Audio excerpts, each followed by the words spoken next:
Yo, what's up you guys?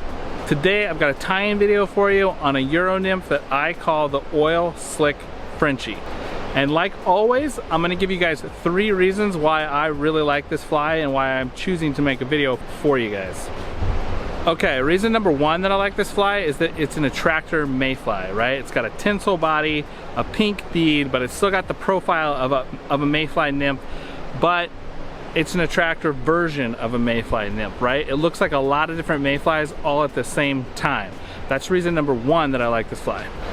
Okay, reason number 2 that I like this fly is that it's super durable, right? It's tied with wire and resin, and you can catch a lot of fish with it. You don't have to worry about their teeth destroying it because of that resin and that wire. And you're gonna want that because you're gonna catch a lot of fish with this fly, and so it's gonna help you not have to tie 12 of them and have to keep going back and forth to your box in order to keep replenishing as you catch fish. It's a super durable fly for how long it takes to tie. So that's reason number 2. Okay, you guys, reason number 3 that I like this fly is that it works great as a duo fly, right? A 2-nymph rig system. This is a great second fly. I kind of break my flies down into 2 categories, which is imitative patterns and attractor patterns. And so a lot of times if I'm running 2 flies, I'll have an imitative pattern on there for those fish that are a little bit pickier, and then I'll also have an attractor on there like a hot tag fly to pick up those other fish that don't want the imitative pattern. So it kind of bridges the gap. It's got a little bit of an attractorness to it because of the pink bead and the foil, or the tinsel I should say, but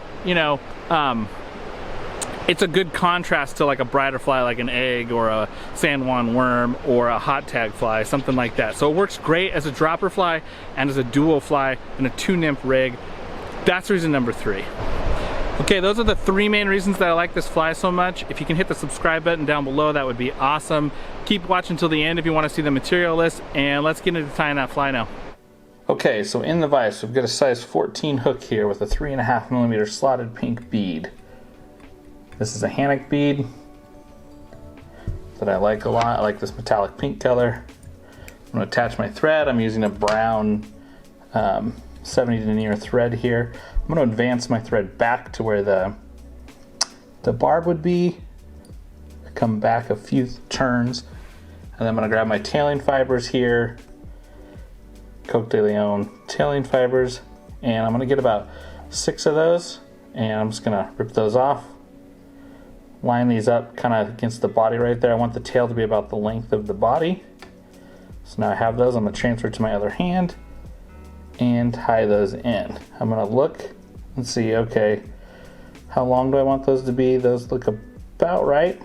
So then I'm going to move my thread back to where that barb would be. Secure those down. Make 1 wrap underneath them. And then advance forward. Trim the excess off. Now I'm going to take my amber wire and I'm going to jam my amber wire, this is small amber wire, right up in behind that bead and wrap back again. But I'm going to stop right about the point of the hook. Now I'm going to take my Peacock Uni Mylar here and I'm going to cut this so that it's really pointy, and so you see how that's got a point in there? I cut that point in there. That helps to tie this in with less bulk in the back. And I'm going to make like 2 wraps like that, and I don't actually want to add any bulk behind there. Now I'm going to advance my thread forward. I'm not really going to worry about the taper on this fly. And then I'm going to take this Mylar, and you want the peacock side up, and I'm just going to advance this forward in touching wraps, just like this, so that they cover the entire body. I'm going to capture that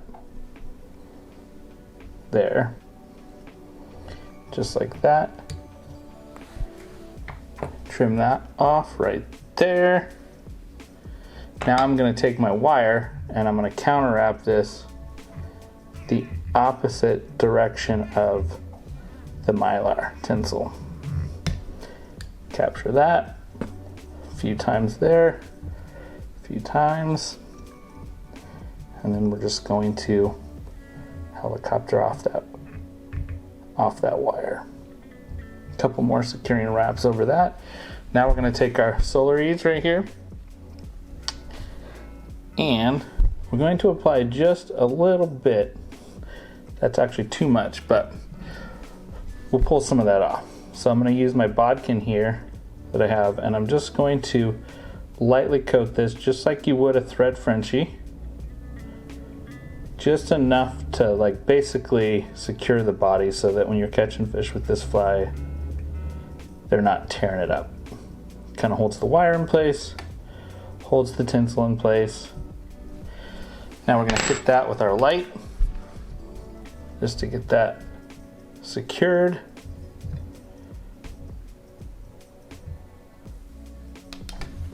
Okay, once that's secured, we're going to take our whip finishing tool, or not our whip finishing tool.